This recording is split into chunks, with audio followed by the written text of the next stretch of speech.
Bonjour à tous, bienvenue dans cette nouvelle vidéo. Je vous propose une tourte ou un pain farci. On va préparer une pâte à base de semoule très fine et on va la garnir d'épinards et un peu de viande. La recette est vraiment très simple et le résultat est très bon.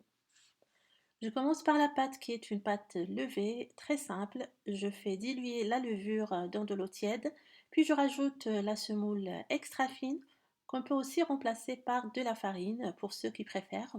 J'ajoute un œuf entier, du sel et 2 cuillères à soupe d'huile d'olive.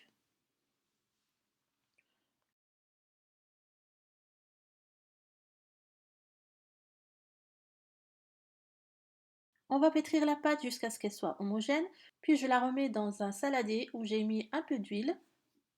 Je la couvre et je la laisse lever le temps de préparer la garniture. On va faire revenir l'oignon dans une sauteuse avec un peu d'huile d'olive jusqu'à ce que ça soit translucide. Après, on rajoute la viande hachée, les épinards. Ici, j'utilise du surgelé. Vous pouvez mettre des feuilles d'épinards, des pousses d'épinards fraîches. On va mettre du poivre, du sel et une cuillère à café de paprika. Et on va laisser cuire en remuant jusqu'à ce qu'il n'y ait plus de liquide.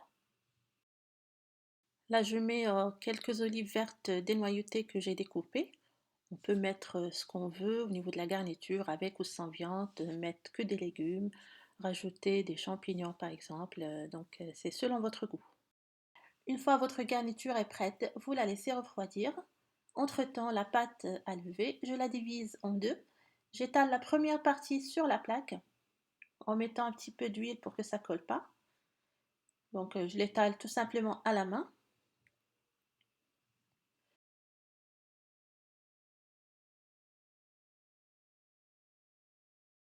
Je dispose la garniture en laissant 1 cm vers les bords. Je saupoudre un peu de fromage.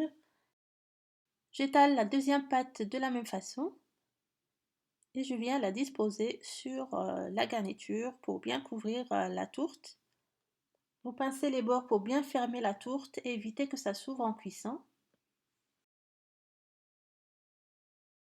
Avec le dos du couteau, je viens faire dessiner des carrés. Vous piquez aussi la pâte 2 ou 3 fois avec une fourchette pour éviter que ça gonfle. Pour la dorure, on va badigeonner notre tourte avec un œuf. Je saupoudre de graines de sésame et de graines de pavot. Et on va mettre au four pour laisser cuire pendant 25 minutes environ, selon votre four. Une fois que c'est cuit et que ça a pris une belle couleur, vous pouvez servir votre tourte bien chaude. Je coupe un morceau pour vous montrer un petit peu l'intérieur. La pâte est bien fine, elle n'a pas vraiment gonflé et c'est ce que je préfère. Elle est légère et délicieuse. Il me reste qu'à vous remercier d'avoir visionné cette vidéo. J'espère que la recette vous aura plu. Je vous souhaite une bonne dégustation et à la prochaine.